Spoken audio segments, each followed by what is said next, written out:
স্বাগত জানাচ্ছি পাবলিক টকে। আর মাত্র কয়েকদিন পরেই জাতীয় নির্বাচন, এবং সেই নির্বাচনকে সামনে রেখে পুরোদমে চলছে নির্বাচনী প্রচারণা। নির্বাচনী প্রচারণা, গণভোট, কূটনৈতিক তৎপরতা সহ নানা বিষয়ে কথা বলবো আজকের পাবলিক টকে। এবং এ বিষয়ে কথা বলার জন্য আমাদের সঙ্গে যুক্ত হয়েছেন social media activist Mohammad Abdul Mukib. চলুন আমরা আমাদের অতিথির কাছে যাই। আপনাকে স্বাগত জানাচ্ছি মুকিত ভাই, আপনাকে আমাদের আজকের অনুষ্ঠানে স্বাগত জানাচ্ছি। হ্যাঁ, ধন্যবাদ কেমন আছেন? বার্ষিক ভাই। হ্যাঁ, আছি, ভালো আছি। আপনি কেমন আছেন? জি, আলহামদুলিল্লাহ ভালো আছি। আমরা আসলে নির্বাচনের একদম খুব কাছাকাছি সময়ে চলে এসেছি, এবং এখন নির্বাচনের যে প্রচারণা, সেই প্রচারণাটা তো আমরা দেখতে পাচ্ছি বেশ তুঙ্গে। এখন সব দল ব্যাপক প্রচারণা চালাচ্ছে। তো এই প্রচারণাটার যে হচ্ছে, সেই আপনি তো একজন নীরব, মানে খুব নিবিড়ভাবে পর্যবেক্ষণ করছেন বাংলাদেশের এই নির্বাচন। অতীতের থেকে এই নির্বাচনী যে প্রচারণা চলছে, সেখানে আসলে গুণগত কোনো পরিবর্তন আমরা দেখতে পাচ্ছি কিনা, এবং আচ্ছা। এই যে নতুন রাজনৈতিক যে নতুন বন্দোবস্ত, সেখানে সেই আলোকে যদি আমরা বলি, তাহলে কি আসলে কোনো পরিবর্তন আমরা দেখছি কিনা নির্বাচনী প্রচারণায়? সেই বিষয়টি যদি একটু বলেন। আচ্ছা, হ্যাঁ, থ্যাংক ইউ। তো আমি আসলে তো আমি প্রবাসে থাকি, যে জন্য একদম কি বলা যায় যে অন দ্য স্পট থেকে কি হচ্ছে ওটা একদম ক্লিয়ারলি জানি না, কিন্তু যতটুকু আর কি সোশ্যাল মিডিয়া বা ওই যে নিউজগুলো রেগুলার ফলো করি বিভিন্ন টিভির, ইউটিউব এসব মাধ্যমে, এর ফলে ওখান থেকে নিজের যে আইডিয়া ওইটা থেকে বলতে পারি যে আমার মনে হয় যে বেশ কিছু পরিবর্তন এসছে এবারের নির্বাচনী প্রচারণায়। যেমন অনেকগুলো আসলে, যেমন প্রথম যদি এটা বলি, যে একটা হচ্ছে যে আগে যেমন একটা আপনার কি বলা যায় যে জেনারেল আইডিয়া ছিল যে বিশাল মিছিল হবে, বিরাট একটা মিটিং হয়, প্রচুর মানুষ জড়ো হয়, এবং সেটা দিয়ে একটা শোডাউন 2001-এ আপনাদের মনে আছে কিনা যে ওই পত্রিকাগুলো শোডাউন নামে একটা টার্ম তখন চালু হয়ে গেছিল, যে কে কত বড় শোডাউন। এবং প্রতিদিন ওই যে আওয়ামী লীগ আর বিএনপি দুইটা জোট, এবং দেখা যেত যে এই জোট অমুক বিভাগীয় জেলায় এত বড় সমাবেশ করছে, তো পরের দিন আবার আরেক জোট আরেক বিভাগীয় জেলায় আরো বড় সমাবেশ করে। তো এরকম একটা প্রতিযোগিতা ছিল।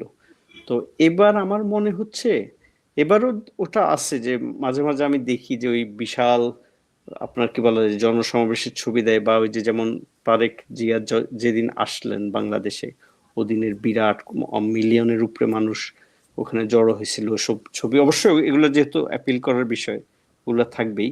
কিন্তু এবার আমার কাছে মনে হয়েছে যে ওই প্রার্থীরা ভোটারদের একদম কাছাকাছি গিয়ে দাঁড়িয়ে দাঁড়িয়ে গিয়ে, একটা কারণ আমার মনে হয় যে এবার অনেক ইয়াং প্রার্থী, তো ওদের তো আসলে হাঁটার এবং কাজ করার ইস্যু অনেক বেশি।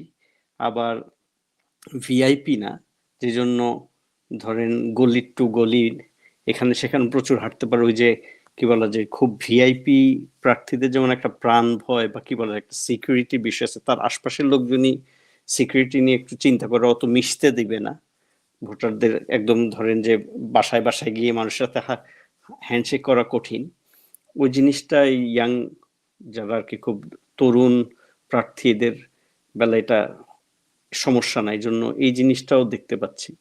আবার একই সাথে দেখা যাচ্ছে যে আপনার এই যে বিশেষ করে এই বড় নেতারা, তারা এখন স্টেজে যেভাবে বক্তৃতা দিচ্ছে, বিশেষ করে বিএনপির তারেক জিয়া, উনি একটা নতুন স্টাইল এনেছেন, যে কি বলা যায় যে ঠিক আগের মতো ওইরকম কি বলা যায় একটা জ্বালাময়ী বক্তৃতা দিল আর মানুষ একটু পর পর হ্যাঁ হ্যাঁ করলো, এটা না, যে মানুষকে ডেকে আনতেছে, কথা বলতেছে, একটা ডায়ালগ হচ্ছে, বা কি বলে একটু আমার মনে হয় যে ওয়েস্টার্ন স্টাইলে। উনি যেহেতু যে ইউকেতে 17 বছর ছিলেন, মনে হয় ইউকের পলিটিশিয়ানরা কিভাবে কানেক্ট করে ইভেন এই ইয়েগুলাতে পাবলিক মিটিং গুলাতে, ওটা দেখে ওই জিনিসগুলা, বা ইউরোপেও ইউকেতে থেকে নিশ্চয় আশপাশে, তো আমার মনে হচ্ছে যে ওনার মধ্যে ওই স্টাইলটা আসছে। আমরা পশ্চিমে আমরা সাধারণত এই স্টাইলের ইয়ে দেখি আর কি, যে সংযোগটা দেখি, যে ওই যে আমেরিকা যেটা যে টাউন হল হয় সমাবেশ, যে বিশাল একটা ধরেন একটা বিশাল কি বলা যায় এই হল রুম বা বিরাট হল রুমে ওই একটা স্টেজ করে ওখানে আসে লোকজনের সাথে একটা কনভারসেশন টাইপেরই হয়। তো ওই জিনিসগুলো এবার দেখতে পাচ্ছি। আর এই তো এই আর আরেকটা হচ্ছে সোশ্যাল মিডিয়া। এবার সোশ্যাল মিডিয়া খুব সরব, যেমন প্রত্যেকটা দল নিজেদের কি বলা যায় যে নির্বাচনী গান বানাচ্ছে, একটা না একাধিক গান, এবং ওগুলা খুব নানানভাবে শেয়ার করতেছে, ওইটা মানুষকে এনার্জাইজ করতেছে। এই তো এগুলা আমার মনে হচ্ছে যে নতুন সাইড। যদি আপনাকে বলি যে এই যে আপনি গানের কথা বললেন, এবার প্রচুর আমরা গান দেখছি। হুম হুম, এটা অন্য আগের যেকোনো নির্বাচনের চেয়ে আমার মনে হয় যে অনেক বেশি বেশি। মনে করা হচ্ছে, এবং গানগুলা খুব গানগুলাতে বেশ অভিনবত্ব আছে, চমক অভিনবতা। আছে। আমার কাছে এরকম একটা অনেকগুলো গানই শুনলাম যে খুব শ্রুতিমধুরও, মানে শুনতেও ভালো লাগছে। আমি যদি এই সরলভাবে একটা বিষয় জানতে চাই যে জি নির্বাচনী প্রচারণায় যে আপনি ধরেন আমরা মোটা দাগে যদি ৩ টি দলকে প্রধানত ভাগ দেখি, বা জি আরো বেশিও আপনি দেখতে পারেন কারণ আপনি যেহেতু নিবিড়ভাবে দেখছেন। আমার মানে সরলভাবে প্রশ্ন যে এই নির্বাচনী যে প্রচারণা চলছে, তাদের বিভিন্ন বিষয় থেকে, দিক থেকে আসলে কারা এগিয়ে আছে বা কাদেরকে আপনি আ আ মানে বলবেন যে এগিয়ে আছে বা ভালো হচ্ছে আচ্ছা বা আচ্ছা খুব চমৎকার হচ্ছে, সেই জায়গাটা যদি একটু বলতেন। আচ্ছা, আমি সবার স্ট্রং এইগুলা বলি আর কি তাহলে। যেমন ধরেন স্বতন্ত্র প্রার্থী ওই যে তাসনিম যারা ইয়ে করতেছে, উনারটা আমি খুব ক্লোজলি দেখতেছি। উনার প্রচুর ভিডিও আমার ইয়েতে আসে, ওই যে কি বলা যায় ফেসবুক ফিডে, যেহেতু আমি উনার কাইন্ড অফ সমর্থক। তো উনার স্টাইলটা দেখলাম যে একদম খুব ক্লোজলি, এবং কোনো রকম আগের আমরা যেসব নির্বাচনী প্রচারণা করতাম যে পোস্টার বা মিছিল বা মাইকিং এসব কিচ্ছু করতেছে না, একদম কি বলা যায় যে মানুষের বাসায় বাসায় গিয়ে বা একদম দোকানে দোকানে বা বাজারে একজন একজন করে উনি ভোটারদের সাথে কানেক্ট করতেছে একদিক। আবার ওইদিকে ইন্টারনেটে, মানে ইন্টারনেটে তারা খুব ভালো আপনার ক্যাম্পেইন করতেছে, যে ইয়ে কালেক্ট করা, যে কি বলা যায় ভলান্টিয়ার কালেক্ট করা যারা তাদের হয়ে কথা বলবে। তো এটা খুব অভিনব, এবং এটা যদি সাকসেসফুল হয় তাহলে ফিউচারের পলিটিক্স চেঞ্জ হয়ে যাবে। কারণ এটা অনেক কম খরচে আপনাকে অনেক, যিনি প্রার্থী বা তার আশেপাশের কিছু মানুষকে অনেক শ্রম দিতে হবে, কিন্তু অনেক কম খরচে অনেক কম মানুষ ইনভলভ করে আপনি অনেক ভালো আউটপুট, থ্রুপুট অনেক বেশি এটার আর কি। তা আবার বরিশালে একজন কিরকম ডাক্তার, ডাক্তার মনীষা চক্রবর্তী, উনিও আমি দেখেছি কিছু ভিডিও এরকম যে একদম মানুষের ক্লোজ, মানুষের কাছে গিয়ে গিয়ে একজন একজন করে ধরে ই করতেছে।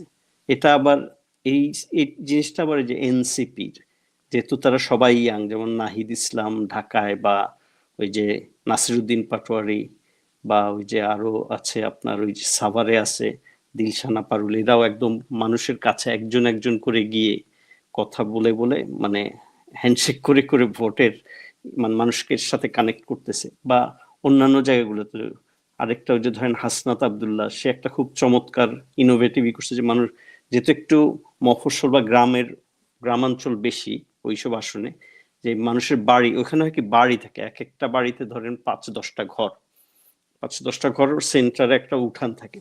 তো হাসনাত আব্দুল্লাহকে দেখলাম উঠান বৈঠক নামে একটা জিনিস চালু করছে, যে যেটা খুব ইনোভেটিভ আর কি, যে ওই উঠানে আশপাশের বাড়িগুলা থেকে মানুষ আসে, সে মোটামুটি হয়তো কয়েকশো মানুষের সাথে একটা কানেকশন করে। এটা অনেক, একদিনে হয়তো ১০-১৫টা করে বা আরো বেশি। এই এই জিনিসগুলা খুব ইন্টারেস্টিং এনসিপির। অন দ্য আদার হ্যান্ড বিএনপির ক্ষেত্রে দেখা যাচ্ছে যে তারেক যে একাই আর কি মেসির মতো একাই একদম অভিনব একটা ইয়ে নিয়ে খুব উনি একাই টানতেছে অনেক বেশি আমার মনে হয়েছে।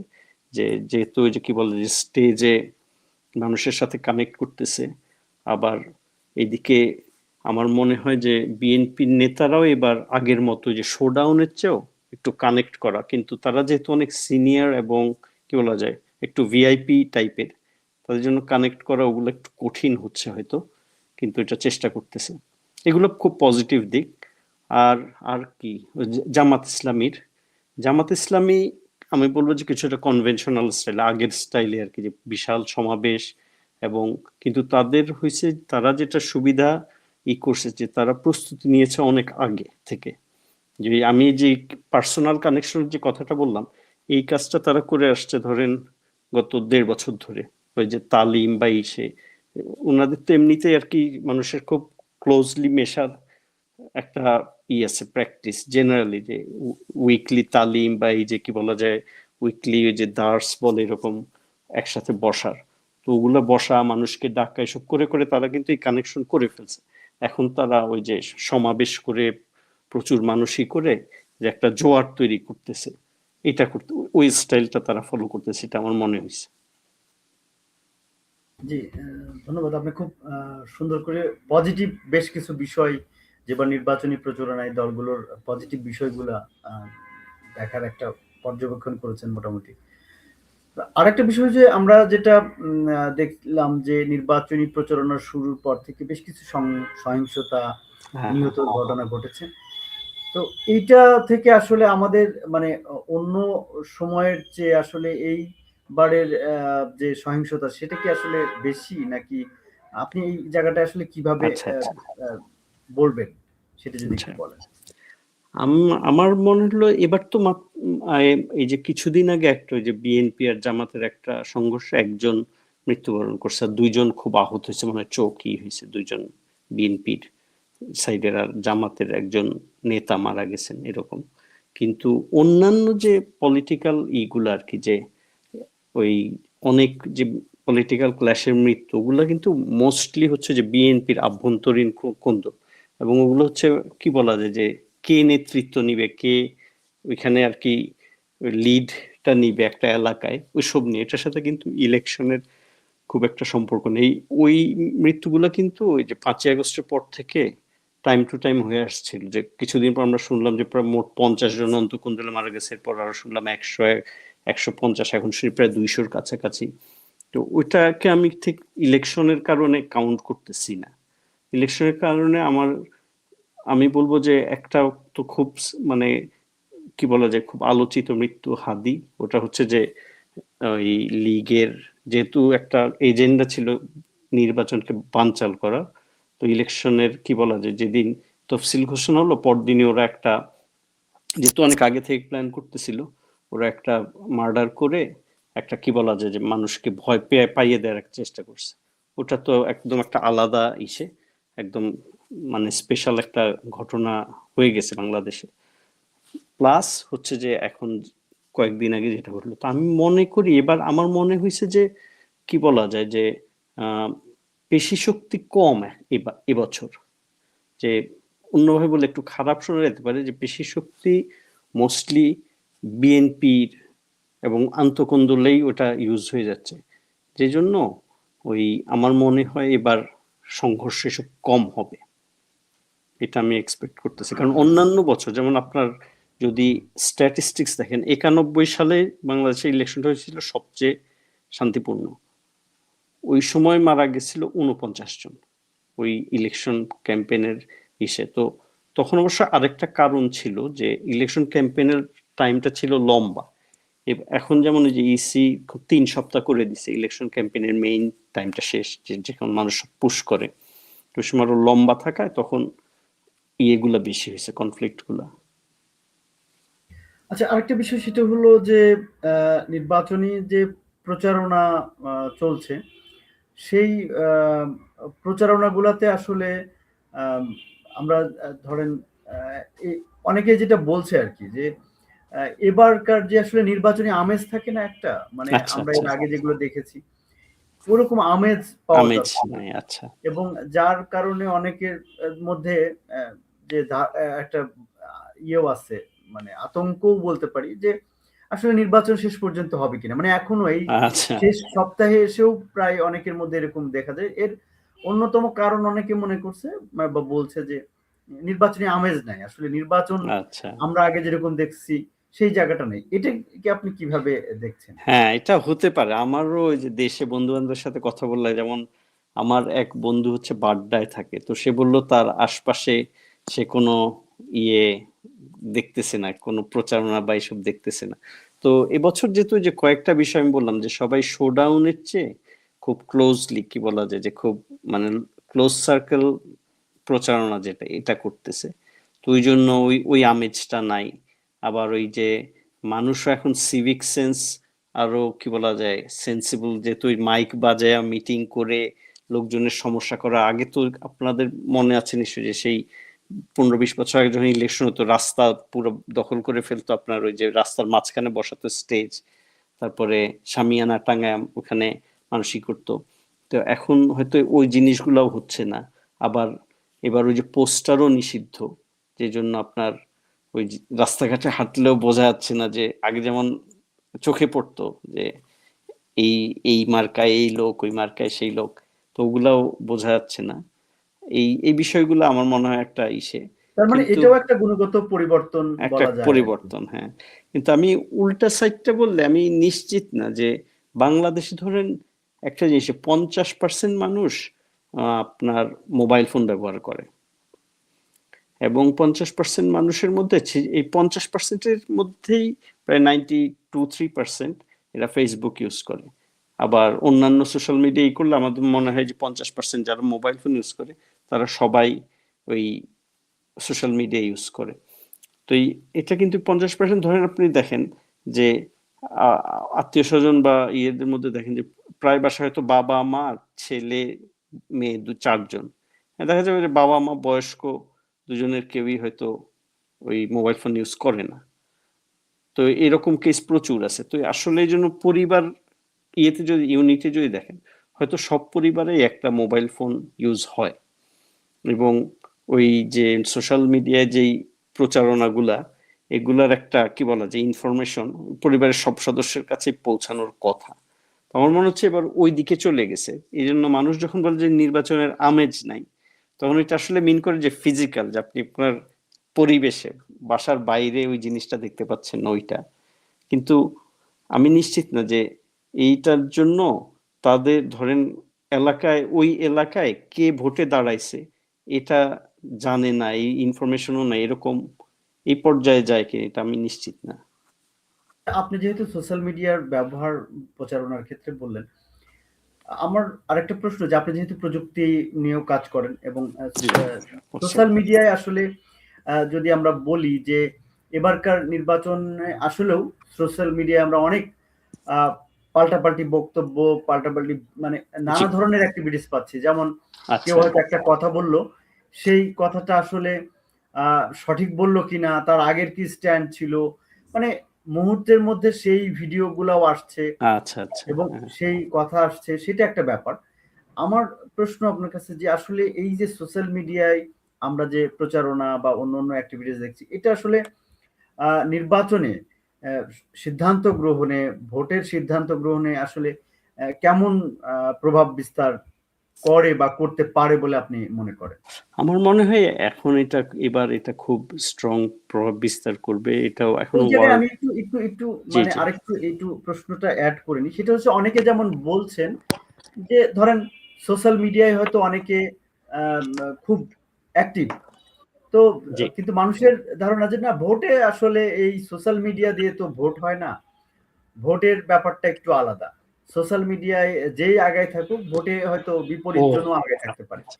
তো হ্যাঁ, ওটা, আপনি আসলে এই পুরো বিষয়টাকে কিভাবে হ্যাঁ, দেখছেন? ওটা হতে পারে। ওটা হওয়ার সম্ভাবনা খুব বেশি। কারণ সোশ্যাল মিডিয়া তো আসলে ইনভেস্টমেন্টের উপরে নির্ভর করে। প্লাস কে কিরকম ইনভেস্ট করেছে সোশ্যাল মিডিয়াতে, ওইটার উপরে ডিপেন্ড করে আপনার ওই যে দেখা যাবে যে ওই নানাভাবে প্রমোট করা যায়। আবার আপনার কি বলা যায় ওই যে বট বলে, বা বট বললে মানে আসলে আর কি, যে ভলান্টিয়ার, যদি ভালো ভালো শব্দ বলে যে সোশ্যাল মিডিয়ায় ভলান্টিয়ার হিসেবে কাজ করবে, এটা তো ভলান্টিয়ার না ঠিক আর কি, সোশ্যাল মিডিয়ায় সময় দিবে ওই একটা দলের পক্ষ হয়ে, তো ওদেরকে তো পয়সা দিতে হবে। তো ওই ইনভেস্টমেন্ট গুলা যারা করতে পারতেছে তাদেরকে হয়তো সোশ্যাল মিডিয়া অনেক বেশি স্ট্রং দেখাচ্ছে, এটা হইতে পারে। আবার উল্টাভাবে এটা আপনি যখন করবেন তখন সোশ্যাল মিডিয়াতেও একটা সৃষ্টি হয়, হাইপ তৈরি হয়, একটা জনপ্রিয়তা তৈরি হয়। তো সেটাও আবার ছড়ে। তো এটা ২ সাইডই আছে। এটা একটা যেমন যে নিশ্চিতভাবে বলা যায় না যে সোশ্যাল মিডিয়ায় ভালো করতেছে দেখেই কিনা। আবার উল্টা সোশ্যাল মিডিয়ায় ভালো করতে থাকলে ওইখান থেকে একটা কি বলা যায় হাইপ ছড়াতে পারে অ্যাকচুয়াল ভোটে। যেজন্য এখন ধরেন দুনিয়ায় সবসময় আরকি যে সোশ্যাল মিডিয়া খুব ইউজ হয় পুরো ওয়ার্লডে এখন। ইউএস এর গতবারের ভোটেও এই যে কত সালে 24-এর শেষে যে ভোট হলো, ওইখানেও আর কি ধরেন এক্স, টুইটার, আগে টুইটার ছিল, ওটা খুব স্ট্রং ভূমিকা পালন করছে। প্লাস ওখানে ইউএসএ তো ফেসবুক অত বেশি প্রচলিত না, টুইটার, তারপর আপনার টিকটক, এই ইয়েগুলা খুব স্ট্রং ভূমিকা পালন করছে। বাংলাদেশেও সম্ভবত আমি যদিও টিকটক ইউজ করি না, কিন্তু সম্ভবত ইয়াং জেনারেশনের কাছে টিকটক একটা ভালো টুল হিসেবে ইয়ে হচ্ছে। এবং এখন তো আসলে কি বলা যায়, নতুন জেনারেশনের চিন্তা ভাবনা বা প্র্যাকটিসও ভিন্ন, তাদের কাছে হয়তো সোশ্যাল মিডিয়ার মাধ্যমে রিচ করা সহজ। জি, ধন্যবাদ। আরেকটি বিষয় যে অলরেডি আমাদের এবারের নির্বাচনে একটা প্রথমবারের মতো প্রবাসী আচ্ছা, ভোটের একটা প্রবর্তন হচ্ছে। এই প্রবাসী ভোটের যে ফিরতে শুরু করেছে, এই বিষয়টা আসলে এটার ইম্প্যাক্ট, ভোটের যে পার্সেন্টেজ, এই বিষয়গুলো নিয়ে যদি আপনি কিছু বলেন। আচ্ছা, আচ্ছা। হ্যাঁ, প্রবাসী ভোট তো পার্সেন্টেজ খুব ভালো দেখলাম, মানে যতজন পেয়েছে, ব্যালট পেয়েছে, এটা কালকে একটা টিভিতে দেখলাম 5 লাখের একটু বেশি মানুষ এই সে ব্যালট হাতে পেয়েছে, এরকম একটা কি বলা যায় ইনফরমেশন। ওই যে অ্যাপের মাধ্যমে ব্যালট পেলে আপনি অ্যাপে আর কি যে আপনি পাইছেন এটা ইয়ে করা যায়। তো অ্যাপের সংখ্যাটা কি 5 লাখ সামথিং, এর মধ্যে প্রায় 4.5 লাখের বেশি মানুষ অলরেডি ব্যালট পাঠায় দিছে। ওটাও অ্যাপে ইয়ে করা যায়, আপনি যখন পাঠাবেন তখন আপনি একটা বাটন টিপবেন যে আমি সেন্ড করছি, তখন ওরা ওইটা অ্যাকসেপ্ট করে, যে লাইভনেস চেক টেক করে অ্যাকসেপ্ট করে। তো যেহেতু এটা খুব ভালো হিসেব, এবং কিন্তু হয়তো সংখ্যা হিসেবে এটা দেশের টোটাল ভোটার তো ধরেন 13 কোটি মতো, 12,70,00,000 এরকম, সেটার হিসেবে খুব সামান্য। কাজে আমার মনে হয় হিসেবে যে সংখ্যা হিসেবে এটা তেমন ইম্প্যাক্ট ফেলবে না, কিন্তু অনেকগুলা ভালো সাইড আছে। একটা হচ্ছে যে এবারটা ধরেন পাইলট প্রজেক্ট বলে ধরে নেওয়া যায়, যে প্রথমবার হিসেবে আমি বলবো বেশ সফল একটা উদ্যোগ। এবং অন্যান্য দেশেও তো পোস্টাল ভোট আছে, এই যে এরকম প্রবাসী ভোট। আমার মনে হয় না কোথাও এত 90% বেশি মানুষ প্রবাসীরা ভোট দেয়, এতটা জনপ্রিয় হয় নাই, সেটা একটা খুব ভালো সাইড। প্লাস এবার করাতে ধরেন ইয়েগুলা যে আরো ভালো কিভাবে করা যায়, যেমন আমার ধারণা বাংলাদেশি প্রবাসী তো 1 কোটির মতো মানুষ আছে, হ্যাঁ। তো এর মধ্যে বাচ্চা কাচ্চা বাদ দিলেও হয়তো 70-80 লাখ তো হবেই, কি বলা যায়, ভোটার হওয়ার কথা। সেই হিসাবে এবার 10% এর মতো হয়তো রেজিস্ট্রেশন করা গেছে। তো এটা হয়তো নেক্সট বারে এবার যেমন জোয়ারটা দেখলো সবাই, যে প্রবাসীরা ভোট দিচ্ছে, কত 5-4.5 লাখের মতো ভোট গেল, এটা দেখে হয়তো অন্যান্যরা উৎসাহিত হবে, শুনবে। তো আগামী ভোটে এটার ভালো ইম্প্যাক্ট পড়বে নেক্সট ইলেকশন গুলোতে। তো এবার হয়তো সংখ্যাটা অত ইম্প্যাক্ট পড়বে না, কিন্তু এবার হয়তো এটা ওই যে যেহেতু যে প্রবাসীরা আবার সোশ্যাল মিডিয়া এগুলো খুব শেয়ার করতেছে, আনন্দটা শেয়ার করতেছে, তো এখানে একটা কি বলা যায় যে ইলেকশন ভাইব ওই সোশ্যাল মিডিয়া এলাকায় তৈরি হচ্ছে, ওটা বোঝা যাচ্ছে মানুষের মধ্যে। জি, ধন্যবাদ। আরেকটা বিষয়, আমরা এই যে বিশেষ করে এবার নির্বাচনের সাথে যেহেতু জাতীয় নির্বাচনের সঙ্গে মানে গণভোটের একটা ব্যবস্থা রয়েছে। এই গণভোটের প্রচারণা আমরা দেখছিলাম যে সরকারের পক্ষ থেকে বেশ জোরে সোরে করা হচ্ছিল, এবং নিয়েই মূলত জি, প্রচারণাটা ছিল। এই মানে এর মধ্যেই সরকার এবং ইসি প্রায় মুখোমুখি অবস্থানে, কারণ ইসির পক্ষ থেকে জানিয়েছে যে সরকারি প্রজাতন্ত্রের কর্মকর্তারা গণভোটে হ্যাঁ বা নার পক্ষে প্রচারণা করতে পারবেন না। তো এই অবস্থা আসলে এই বিষয়টাকে আসলে মানে প্রচারণার যে অনেকেই আছে যে আসলে সরকারের প্রচারণার বিপক্ষে, আবার কেউ আছেন যে সরকারের প্রচারণার পক্ষে, অর্থাৎ হ্যাঁ ভোটের যে প্রচারণা করছে সেটার আহ, ইয়ে নেই। এটার আসলে কোনো আইনগত বা কোন ধরনের আচ্ছা, ইয়ে আচ্ছা, রয়েছে? জি, জি। হ্যাঁ, এটা আসলে ইম্পর্টেন্ট, এই জিনিসটা অনেকে মিসরিপ্রেজেন্ট করেছে। এটা ইসি চিঠিটা দিয়েছে ওই যে আপনার আলী রিয়াজ সাহেবের যে উপদেষ্টা, এখন উপদেষ্টা পদমর্যাদায় বিশেষ উপদেষ্টা হিসেবে আছেন, উনি কোথাও একটা বক্তব্যে বলেছেন যে সরকারি কর্মচারীদেরও এই গণভোটের প্রচারণায় হ্যাঁ জন্য প্রচারণা করতে বাধা নেই। তো ওইটার কাউন্টার দিয়ে ইসি এটা বলেছে যে সরকারি কর্মচারীরা, হ্যাঁ এটা সত্যি, সরকারি কর্মচারী যারা মানে কি বলা যায় যে প্রজাতন্ত্রের কর্মে নিয়োজিত, এরকম একটা আপনার কি বলা যায় আমাদের সংবিধানে একটা টার্ম আছে, ওইটার আবার আইনি ডেফিনিশন আছে। এটা হচ্ছে যে মন্ত্রী বা উপদেষ্টা এরা ওই ডেফিনিশনে পড়ে না।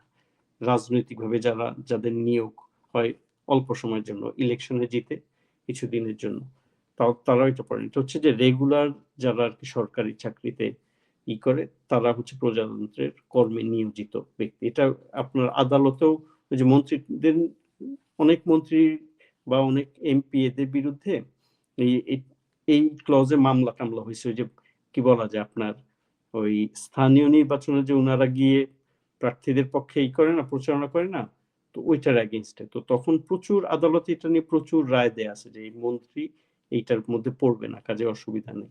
কিন্তু ওই যে যদি পুলিশের লোক যদি গিয়ে বলে যে, লোকজনের বলে যে আপনারা হ্যাঁতে ভোট দেন, বা একজন ম্যাজিস্ট্রেট যদি বলে, তখন এটা হচ্ছে আর কি ফ্ল্যাগ তুলবে। জি, ধন্যবাদ।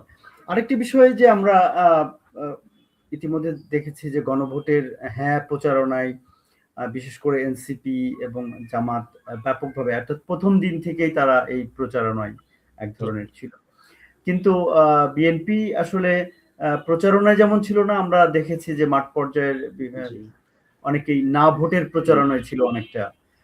সর্বশেষ আসলে বিএনপির চেয়ারম্যান তারেক রহমান, তিনি পরশুদিন আনুষ্ঠানিকভাবে বলা চলে প্রথম আনুষ্ঠানিকভাবে হ্যাঁ ভোটের প্রচারণাটা করলেন। যদিও আমরা এখনো বিএনপির প্রার্থীদের ওইভাবে দেখি না।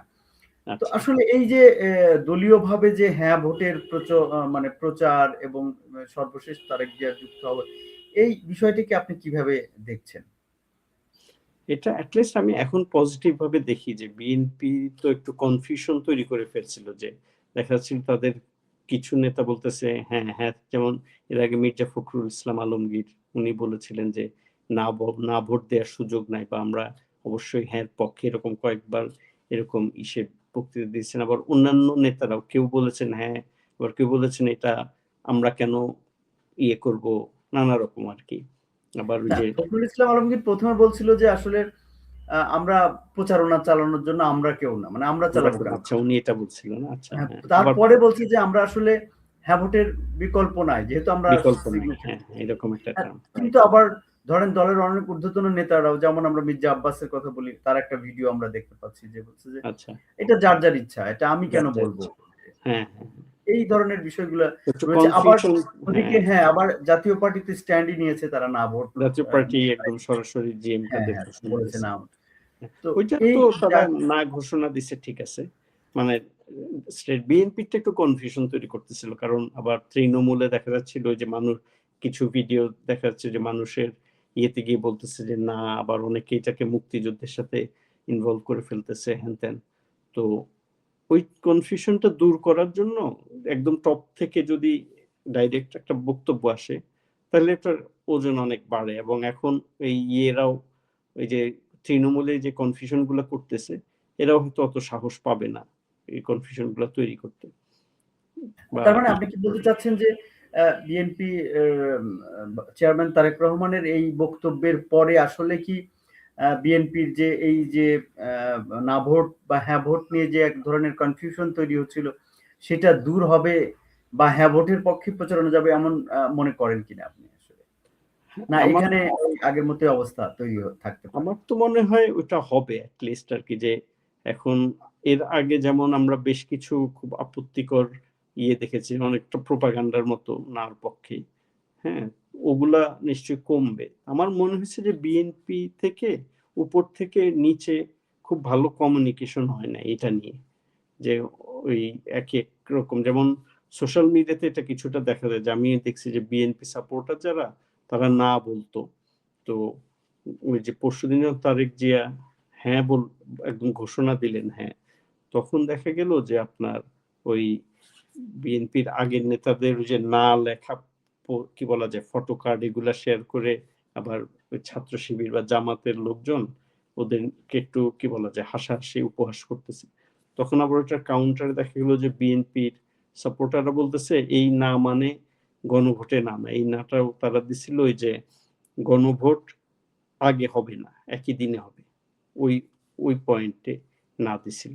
তো বোঝা যাচ্ছে যে এইটা যখন তারা বলতেছে তার মানে তারা এখন আর নার পক্ষে কথা বলবে না, এইরকম একটা বডি ল্যাঙ্গুয়েজ শো করতেছে যে নার মানে হচ্ছে ভোট আগে হবে না, একসাথে হবে ওইটার ব্যাপারে।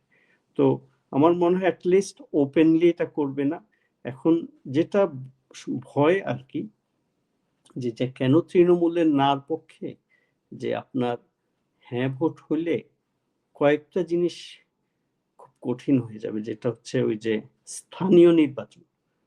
যেমন ইসি কে যদি হ্যাঁ ভোট জয়ী হয় এবং সংবিধান সংশোধন যে পরের 6 মাসে ঠিক করা সংবিধান সংশোধন এগুলো যদি ঠিকভাবে হয়, তাহলে এরপর ইসি তৈরিতে, ইসি নিয়োগে আপনার সরকার একদম আগে যেমন সরকার নিজেই সব করে দিত, ওইটা থাকবে না।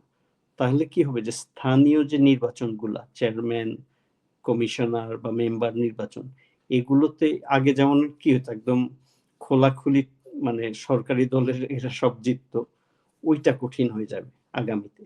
তো সম্ভবত তৃণমূলের ইয়েরা লোকজন ওটা ভয় পাচ্ছে যে আপনার কি বলে যে তাহলে তো তাদের ইয়ে বন্ধ হয়ে যাবে। তারা তো তাদের তো একটা এক্সপেকটেশন ওইটা আছে, তৃণমূলের যারা নেতা, যে বিএনপি ক্ষমতায় আসবে, এরপর আপনার চেয়ারম্যান ইলেকশন হবে, আমি চেয়ারম্যান হব।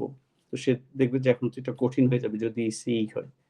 তো হয়তো ওই রকম নানান চিন্তা থেকে তারা ভাবতেছে যে বিএনপি সব কন্ট্রোল করুক, ক্ষমতায় যারা আসবে তারাই সব কন্ট্রোল করুক।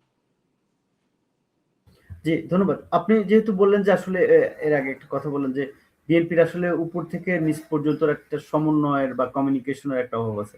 হ্যাঁ, আমি এইটার সাথে কিছু যোগ করে জি, আপনাকে একটা সম্পূরক প্রশ্ন করতে চাই। সেটা হলো যে আমরা যেমন বিএনপির তারেক রহমানের কয়েকটা খুব কোর এবারকার নির্বাচনের যে কি বলে প্রচারণায় মানে যেটা হচ্ছে যে তিনি ইয়ে দিয়েছেন যে কি কাজ করবেন, অর্থাৎ কোর জি, যে কাজগুলো তিনি করবেন এবং সুবিধা জি, জনগণের জন্য, তার একটা হলো আপনার যে ফ্যামিলি কার্ড বা কৃষক কার্ড এই জি, বিষয়টি। জি, এবং এটা নিয়ে আমরা যেটা দেখছি যে মাস লেভেলে একেকজন একেক ধরনের কথা বলছেন এবং এটার কারণে এটা একটা মানে খুবই মানে হাস্যকর একটা জায়গা এবং প্রচুর সোশ্যাল মিডিয়ায় ট্রোল, মানে সমালোচনাটাই আমরা প্রচুর দেখতে পাচ্ছি।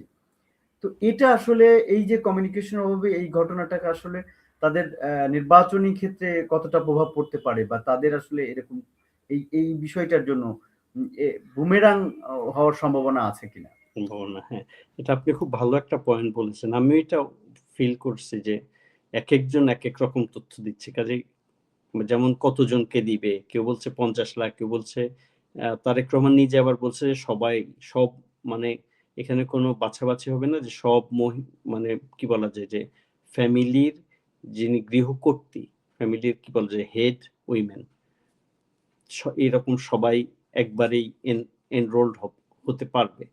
তো তখন আবার প্রশ্ন আসবে যে একটা ফ্যামিলি বাংলাদেশে যেটা, যে ফ্যামিলির হেড উইমেন কে হবে, যে ফ্যামিলিতে বউ আর শাশুড়ি আছে, সেখানে কিন্তু শাশুড়ির বৃদ্ধা, বউই ধরেন কি বলা যায় যে ছেলের বউই সংসারের দেখাশোনা করে, সেখানে কি শাশুড়িকে করবে না, এই যে ওই প্রবলেম গুলো তৈরি হবে। আবার যেখানে ধরেন বউ শাশুড়ি আছে কিন্তু শাশুড়ি এখনো সুস্থ এবং ফ্যামিলি করতে পারে, সেখানে কি করবে, এরকম অনেক প্রবলেম গুলো আসবে।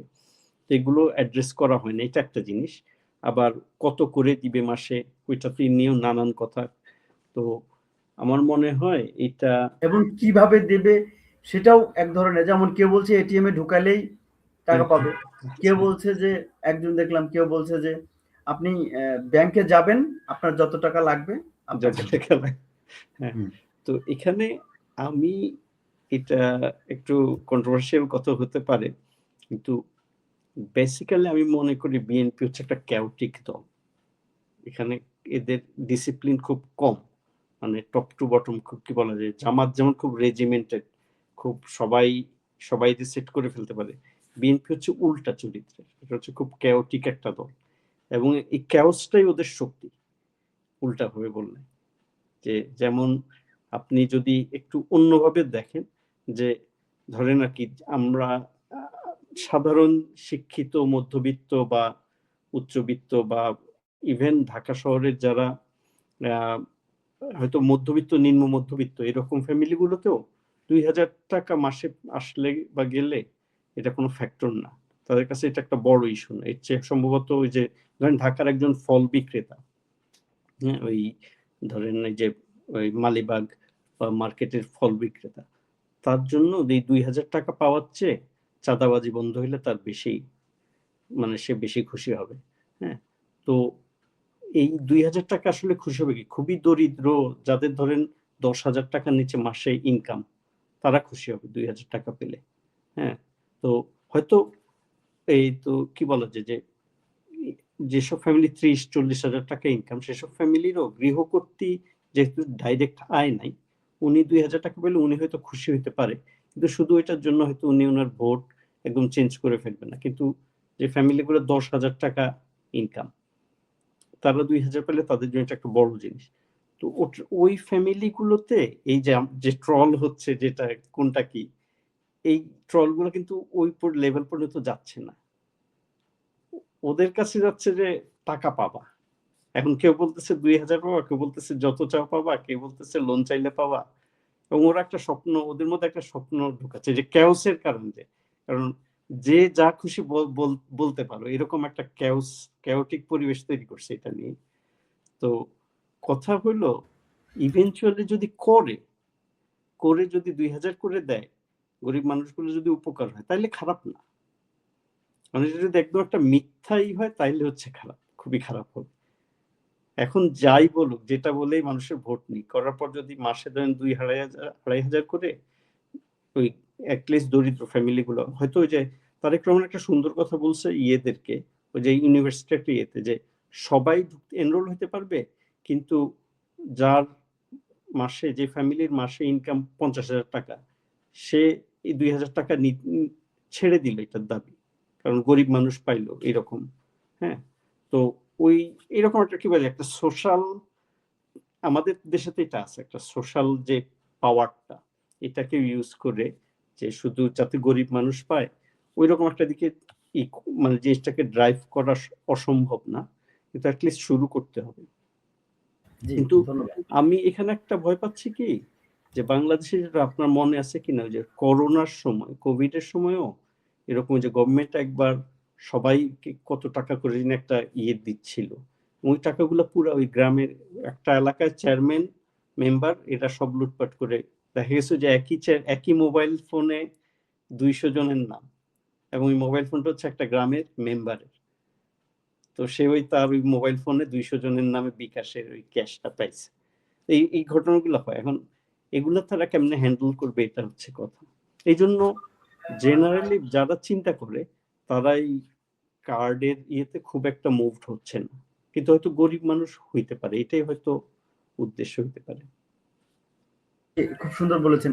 আরেকটা বিষয় যেটা হচ্ছে যে আমরা নির্বাচনে যেমন যেটা বলছে যে এবারকার নির্বাচনে কূটনৈতিক তৎপরতা আগের যে কোনো নির্বাচনের চেয়ে অনেক অনেক বেশি। ঠিক অপরদিকে আবার ধরেন যুক্তরাষ্ট্র, জাতিসংঘ তাদের পর্যবেক্ষক পাঠাচ্ছে না। আবার ভারত তাদের এখানে একটি নন ফ্যামিলি পোস্টিং ঘোষণা করেছে। আচ্ছা, হ্যাঁ, সব মিলে আসলে এবারের নির্বাচনটা গ্রহণযোগ্যতার যে বিষয়টি এবং নির্বাচন পরবর্তী সিচুয়েশনটা, আচ্ছা, এবং এই বিশেষ করে ভারতের নন ফ্যামিলি পোস্টিং এর কারণে আসলে মানে পরবর্তী সহিংসতা বা অন্যান্য শঙ্কা বা এই জায়গাটা আসলে কতটুকু কি দাঁড়াচ্ছে, এবং মানে কয়েকটা বিষয়, একটা হচ্ছে যে নির্বাচন পরবর্তী শঙ্কাটা কতটুকু সহিংসতা থেকে অন্য বিষয়গুলোর। দ্বিতীয় ঘটনা হচ্ছে যে যেহেতু যুক্তরাষ্ট্র, জাতিসংঘ সহ জাতিসংঘ পর্যবেক্ষক পাঠাচ্ছেন, এটার রাজনৈতিকভাবে বা বিদেশে আসলে বাংলাদেশের নির্বাচনের গ্রহণযোগ্যতাটা কতটুকু হবে সেই বিষয়টা, এবং এই যে কূটনৈতিক তৎপরতা, এইটাকে আপনি কিভাবে দেখছেন? এই তিনটা আচ্ছা, বিষয় যদি আপনি হ্যাঁ, আচ্ছা, বলেন। এখানে হ্যাঁ ভালো একটা প্রশ্ন করছে। এখানে কয়েকটা পয়েন্ট যেমন আপনি ভেঙে বলছে, এটাতে খুব সুবিধা হয়েছে। যেমন যুক্তরাষ্ট্র আর জাতিসংঘ যে পাঠাচ্ছে না, এটা কিন্তু পজিটিভ আর কি, পজিটিভ মিনিং এ যে এটা হচ্ছে যে জাতিসংঘ সব পাঠায় না নরমালি। নরমালি পাঠানো হয় যখন একটা কি বলা যায় যে আশঙ্কা থাকে যে এখানে কিছু সমস্যা হবে, এই আশঙ্কা থাকলে তখনই করে আর কি। হ্যাঁ, তো বোঝা যাচ্ছে যে ইউনূস গভর্নমেন্টের উপরে তাদের ওই ভরসাটা আছে যে এরা ওই রিগিং করবে না, ওই ভরসাটা আছে। এখন যেটা হতে পারে সন্ত্রাস বা ওই যে কি বলা যায় নির্বাচনের দিনে সহিংসতা, এটা তো ইন্ডিয়াতেও হয়, সব প্রত্যেক ইলেকশনে, ইন্ডিয়াতে ইলেকশন হয়তো ওদের কত এক দেড় সপ্তাহ ধরে ইলেকশন হয় না, ওই সময় প্রায় প্রতিবারই 15-20 জন বা আরো বেশি হয়, মানে মারা যায়, এটা হয়ে আসে। তো এগুলা হয়তো তারা কেয়ার করতেছে না। অন্যদিকে ইইউ আর ইউকে, তো সবচেয়ে বড় যেটা যে ইউকে ছিল সবচাইতে আর কি বিগ ব্যারিয়ার, যে ওই যে ইনক্লুসিভ ইলেকশন, আওয়ামী লীগ না থাকলে ইলেকশন, এটার মেইন আর কি প্রশ্নটা তুলে রাখছিল ইউকে। তো at some point Yunus government সক্ষম হয়েছে তাদেরকে বোঝাইতে যে মানে এইবারের ইলেকশনে আওয়ামী লীগকে ইনভলভ করা সম্ভব না, কারণ তারাই রাজি, আসলে ব্যাপারটা হচ্ছে তারাই রাজি না এই ইলেকশনে আসতে। মানে তাদের তো নেতাদের আসতে হবে দেশে, আসলে তো তাদের মানে ফাঁসির রায় হয়েছে কয়েকজনের, প্লাস সবাই তো গ্রেফতার হবে। তো তারা কিভাবে ইলেকশন করবে? তাদের এখন ইলেকশন করতে হবে যে এখানে যেসব যে লেভেলের নেতারা যাদের মামলা হয়নি তাদেরকে দিয়ে। হ্যাঁ, তো ওটা তো করে না। বা ধরেন যে এখন যারা আছে কয়েকজন মন্ত্রী, ধরেন যে সাবের হোসেন বা আব্দুল মান্নান, এদেরকে গ্রেফতার করা হয় নাই, এদের উপরে কোনো অভিযোগ আনা হয়নি। তো ওনারা চাইলে স্বতন্ত্র দাঁড়াতে পারতো, কিন্তু সেটাও করেন। ওনারা স্বতন্ত্র দাঁড়াইলে হয়তো একটা কি বলা যায় একটা টেস্ট কেস হইতে পারতো, কিন্তু ওটাও করে নাই। তো এই এই জিনিসগুলা দিয়ে তারা আর কি অ্যাটলিস্ট মানে বিদেশি পর্যবেক্ষকদের বোঝাইতে সক্ষম হয়েছে যে এবার আসলে এটা কোনো প্র্যাকটিক্যাল বিষয় না যে আওয়ামী লীগ ইলেকশনে অংশ নেবে। তো পরের নির্বাচনে গিয়ে এটা হয়তো বড় ফ্যাক্টর হবে যে বিদেশিগুলো, এটা ডিপেন্ড করবে দেশের মধ্যে আওয়ামী লীগের জনপ্রিয়তা আবার ব্যাক কতটুক করে ওইটার উপরে। যদি একটা সার্টেন পার্সেন্টেজ পর্যন্ত ব্যাক করে তাহলে ওইটা এমনিতেই হবে। ওইটা অবশ্য বিদেশিদের কিছু হস্তক্ষেপ করা লাগবে না, এটা দেখা যাবে যে জনগণই আবার দাবি করা শুরু করছে। হ্যাঁ, তো ওইটা গেল এই সাইডটা, ওই যে পর্যবেক্ষকদের। আর কি কোশ্চেন ছিল? একটা যেটা ছিল যে আপনার যেমন ভারত তাদের নন ফ্যামিলি ভারতের প্রজেক্ট বিষয়টা, করেছে, এটা আসলে আচ্ছা আচ্ছা, এটার বিষয়টা যদি একটু বলেন। এইটা আমার কাছে মনে হয়েছে ওই যে ভারত যে করলো তাদের ওই কি বলা যায় যে এমবাসির ফ্যামিলি, এমবাসি স্টাফদের ফ্যামিলি গুলোকে সরাই ফেললো। আমার কাছে এটা মনে হয়েছে যে ইসের রিটেলিয়েশনে, ওই যে বাংলাদেশ যেহেতু আইসিসি ওই যে কি বলে যে টি-20 ওয়ার্ল্ড কাপে ভারতে ইভেন্চুয়ালি তো বাংলাদেশ গেল না, যেটার ফলে কাগজে কলমে যেটা হলো যে ভারত একটা অনিরাপদ দেশ হিসেবে হয়ে গেল। তো ওইটার কাউন্টার মেজার হিসেবে তারা বাংলাদেশও অনিরাপদ এরকম করে আমরা সরাই নিলাম, এরকম একটা করছে। এবং এটার পরে ধরেন তাদের, আমি যেটা শুনেছি যে তাদের একটা ইন্টারন্যাশনাল একটা করার চেষ্টা করছিল যে অন্যান্য দেশের কি বলা যায় যে এমবাসি গুলাও একই স্টেপ নেবে, এরকম একটা হিসেব চেষ্টা হয়েছিল, কিন্তু দেখা যাচ্ছে অন্য আর কোনো দেশের এমবাসি এটাতে তেমন একটা গা করে নাই। তো এটা ঠিক ইলেকশনের পরে ভারত কিছু করবে, আমার মনে হয় এগুলো একটু বেশি প্রোপাগান্ডা। আমার মনে হচ্ছে যে এটা ওই যে আইসিসির কেস, যে বাংলাদেশ যেহেতু ভারতকে একটা অনিরাপদ দেশ হিসেবে করছে, ওইটার কাউন্টার মেজার হিসেবে ভারত এখন বাংলাদেশকে অনিরাপদ দেশ হিসেবে ভারতীয়দের জন্য ওইভাবে আর কি একটা সেট করছে, অ্যাটলিস্ট আর কি কাগজে কলমে।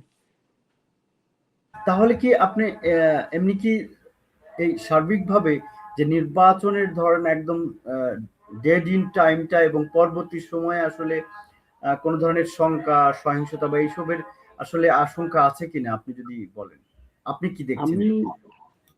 আমি এই মুহূর্তে যে অবস্থা দেখতেছি তাতে মনে হচ্ছে আশঙ্কা নেই। হ্যাঁ, এখন আশঙ্কা নেই আসলে, কারণ ওই যে আপনার মেইন আশঙ্কা সত্যি কথা বলতে যে আওয়ামী লীগ কতটা বাধা সৃষ্টি করতে পারবে এটা। তো ওই যে হাদি হত্যাকাণ্ডটা যদি দেখেন, যে ম্যাসিভ ইনভেস্ট করে, বেশ ধরেন আমি জানি না, মনে হয় কত কোটি হবে, 20-30 কোটি টাকার মতো মনে হয় লেনদেন হয়েছে লাস্ট 6 মাসে ওই ছেলেটার অ্যাকাউন্টে। তো ম্যাসিভ ইনভেস্ট করে মানে হাদিকে হত্যা করার পরে যেই উল্টা যে কাউন্টার যে ইয়েটা আর কি রিয়াকশনটা দেখছে তারা, এতে মনে হয় না তাদের আর সাহস করার কথা, বা আবার এরকম ইনভেস্টমেন্টে গিয়ে এরকম ইয়ে করা এখন মানে আরেকটা প্রচেষ্টা নেওয়া এটা খুব আনলাইকলি। কিন্তু যেহেতু খুব মরিয়া, এটা নিতেও পারে, কারণ ওইটা কতটুকু কোন স্কেলে নিবে ওইটা হচ্ছে কথা। এটা হচ্ছে একটা রিস্ক পয়েন্ট। হ্যাঁ, আরেকটা রিস্ক পয়েন্ট হচ্ছে এই যে যারা ইলেকশন করতেছে, বিএনপি, জামাত, এনসিপি, এরাই তো মেইন দলগুলা বা জাতীয় পার্টি। তো এদের মধ্যে ক্ল্যাশ হবে কিনা আমি এটা দেখি না, এটা হওয়ার কথা না। ওই যে শেরপুরে যেটা হয়েছে ওইটা একদম খুবই কি বলা যায় যে ওইটা আপনার অ্যাভয়েড করা যেত, ওইটা ওইরকম ইয়ে ছিল না, অ্যাভয়েড করা সম্ভব ছিল। তো ওইখান থেকে দুই দলই বুঝতে পারছে যে এটা অ্যাভয়েড করা সম্ভব। আর থার্ড যে পয়েন্ট সেটা হচ্ছে যে প্রশাসন বা এরা যদি ইচ্ছা করে ফুয়েল করে যে কিছু গ্যাঞ্জাম লাগায় পণ্ড করে দিলাম, হ্যাঁ, তো এটাতে তো যে ডিপ স্টেটের নানান প্লেয়ার আছে, কিন্তু আমি এদের কোনো প্লেয়ারেরই এখানে তেমন কোনো ফায়দা দেখি না, কারণ এই গভর্নমেন্ট চলে যাবে, এই ইলেকশনের পর চলে যাবে, কাজে এই গভর্নমেন্টে তারা প্রবলেমে ফেলে কোনো লাভ নেই। বরং এই গভর্নমেন্ট চলে যাওয়ার পর নতুন গভর্নমেন্ট আসলে সেটার সাথে ডিপ স্টেট, যেহেতু রাজনৈতিক গভর্নমেন্ট তারা অভ্যস্ত, সেটার সাথে ইজিলি কাজ করতে পারবে, কাজে তারাও চাইবে যে নতুন গভর্নমেন্ট তাড়াতাড়ি আসুক। যেমন ওই যে শেরপুরের ওই দিনের ইয়েটাতে অনেকে প্রশাসনকে দায়ী করছে, এটা সত্য যে প্রশাসন অদক্ষ, অত দক্ষতার সাথে হ্যান্ডেল করতে পারেনি, কিন্তু তার মানে এটা না যে প্রশাসন ইচ্ছা করে ঝামেলাটা হইতে দিছে। আমি ভিডিওটা দেখছি, প্রায় 50 মিনিটস এর একটা ভিডিও দেখছি, একজন ওই যে লাইভ করতেছিল, আমার মনে হচ্ছে যে বেচারারা অসহায়, মানে ওদের ওই যে বিএনপির যে যারা কি করতেছিল, ওই যে বাজার ব্লক করে রাখছিল, ওদেরকে আর কি ভালো গুলি বা পিটাইতে হইতো, মানে খুব ভালো ফোর্স অ্যাপ্লাই করতে হইতো ওদেরকে সরাইতে, এছাড়া সম্ভব ছিল না। তো পুলিশ ওইটা চায়নি, বা পুলিশের ওই লেভেলের ফোর্স ওই দিন ছিল না ওইখানে, 15-20 জন কিন্তু আপনি যেটা বললেন যে প্রশাসনের অদক্ষতা, সেটা অনেকে যেমন বলছে যে আসলে বসার জায়গাগুলো যদি পাশাপাশি করে ভাগ করে দিত বা আরো কিছু বিষয় ছিল সেটা মেনটেন করলেই অনায়াসে বিষয়গুলো মানে এড়ানো সম্ভব হতো। আসলে এইটার আপনি যেটা বলছেন ঠিকই যে অদক্ষতা বা ইয়ের জায়গাটা রয়ে গেছে, সেটা হয়তো উত্তরণ ঘটাবে, সেই প্রত্যাশা তো আমাদের রয়েছে। আমি সর্বশেষ যে বিষয়গুলো জানতে চাই সেটা হচ্ছে যে এই যে ধরেন অলরেডি আমরা সোশ্যাল মিডিয়ায় যেমন হচ্ছে এবং সামাজিক যোগাযোগ মাধ্যম বা সাইবার হামলারও ঘটনাও ঘটছে আমরা দেখছি। এবং একটা বিষয় সেটা প্রথমে যেটা জানতে চাই সেটা হচ্ছে ধরেন এই যে সাংবাদিকদের তথ্য ফাঁসের একটি বিষয় এসেছে ইসির ওয়েবসাইটে, যে সাংবাদিকরা আবেদন করেছিল অনলাইনের মাধ্যমে, সেই তথ্য আপনার উন্মুক্ত হয়েছে, সেটা একটি ব্যাপার। আবার জামাতের আমিরের এক্স যে সেটা হ্যাকড হয়ে এবং সম্ভবত একটা নারীদের প্রতি বিদ্বেষপূর্ণ একটা মন্তব্য প্রচার হয়েছে, এই সব যদিও জামাত এটার একটা বিবৃতি দিয়েছে। তো এই যে মানে সাইবার অ্যাটাক এবং সোশ্যাল মিডিয়ায় যে আক্রমণ, তারপরে এআই, এই জায়গাটা আসলে আগামী কয়েকদিন কেমন হইতে পারে সেই জায়গাটা যদি এটা খুবই ভালো সুন্দর প্রশ্ন, এবং এটা আসলে আমার ধারণায় এটা খুব রিস্ক। এখন কোন পর্যায়ের এক্সপার্টরা এখানে, যদি কিভাবে বলা যায় যে খুব হাই লেভেলের এক্সপার্ট যদি ইনভলভ করানো হয়, ধরেন বিভিন্ন যে হ্যাক করার জন্য, ধরেন বিএনপি থেকে জামাতের নেতারি হ্যাক করার জন্য, বা জামাত থেকে বিএনপি নেতারি সে হ্যাক করার জন্য, বা আওয়ামী লীগ যেহেতু পণ্ড করতে যাচ্ছে তারা যদি এরকম ইনভেস্ট করে, তাহলে যে কোনো কিছু হতে পারে। কারণ এই জায়গাটা আসলে আমাদের এখনো আমরা অনেক কাঁচা বাংলাদেশে, আমরা খুব ইজিলি সব তথ্যই করি, আর এখন এআই এর যুগ, এটা কাজেই এরকম নানান ঘটনা ঘটতে পারে, এটা খুব স্বাভাবিক। মানে হবে হয়তো আগামী কয়েকদিন আরো কিছু ঘটবে, কিন্তু আমার মনে হয় যে এখন আগের যুগে ধরেন আজ থেকে 10 বছর আগে একটা ছবি দেখলে হয়তো সবাই ভাবতো ছবি, যেহেতু এটা তো রিয়াল। কিন্তু এখন এই এআই এর যুগে এইসব ফেক জিনিস দিয়ে আপনি খুব একটা কি বলা যায় যে বিগ গেইন হবে না, ওইটার পিছে যা ইনভেস্ট করবে ওই পর্যায়ে গেইন হবে না, হয়তো কিছু ক্যাওস তৈরি হবে ওটুকি আর কি। এখন ওইটা কেউ করতে যাবে কিনা ওইটা একটা ইস্যু। কিন্তু ভয়ের বিষয় হচ্ছে যদি সরকারি এগুলা, যেমন ধরেন নির্বাচন কমিশনের ডেটাবেজ হ্যাক করে যদি ইলেকশনের রেজাল্ট উল্টাপাল্টা করে দেয়, তাহলে ওগুলো হচ্ছে ভয়ের বিষয়। তো আশা করি হবে না, কারণ যেহেতু ব্যালট হাতেই গুনবে এবং আমার ধারণা একটা ওই যে টেবুলার রেকর্ড থাকবে কাগজে কলমে, কাজেই ডেটাবেজ হ্যাক করলে আবার ওই ডেটাবেজ কি বলে যে নতুন ভাবে তৈরি করলেই ওটা ই করা সম্ভব। জি, ধন্যবাদ। আপনার আজকে আমরা অনেকগুলো নির্বাচন সংশ্লিষ্ট অনেকগুলো বিষয় নিয়ে আলাপ করলাম এবং আমার মনে হয় যে খুবই সুন্দর আলাপ করেছেন আপনি। দর্শকরা উপভোগ করছে এই আলাপ। তো আপনাকে অসংখ্য ধন্যবাদ আমাদের সময় দেওয়ার জন্য এবং মূল্যবান মতামত দেওয়ার জন্য।